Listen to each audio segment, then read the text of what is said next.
واه تازه ډیر د خوشحالۍ او په زړه پورې خبر. نن ورځ د راشد خان ورځ ده. راشد خان په دغه ورځ کوم ریکارډونه جوړ کړي وو او د چا خلاف یې جوړ کړي وو او د کوم لوبغاړي ریکارډونه مات کړل، دا هر څه راسره په همدغه ویډیو کې وګورئ. ګرانو لیدونکو السلام علیکم، وخت مو بخیر، ستړي مشئ. د یادونې ده چې راشد خان په دغه ورځ دوه نړیوال ریکارډونه په خپل نوم کړي.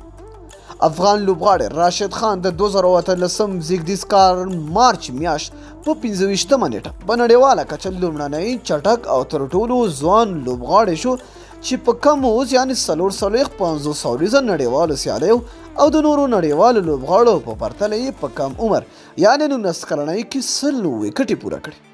د دغه دواړو ریکارډونو خپلولو سره راشد خان بیا د آسټریلیاوي میچل سټارک او پاکستاني پخوانی لوبغاړی سکلین مشتاق ریکارډونه مات کړل او په خپله نامه یې کړه چې دا د راشد خان لپاره د ویاړ او د فخر ځای دی. خو نن سبا که موږ وګورو د راشد خان هیڅ خوند نشته دی. نو الله دې وکړي چې بیا هم راشد خان همدغسې په نړۍ کې وځلیږي او داسې ریکارډونه په خپل نوم کړي. نو که تاسو هم د راشد خان مینوال یاست، دغه ویډیو را سره لایک او د خپلو ملګرو سره شیر کړئ. تر بیا مو بلې ویډیو د الله په امان په دعاګانو کې مې یاد ساتئ.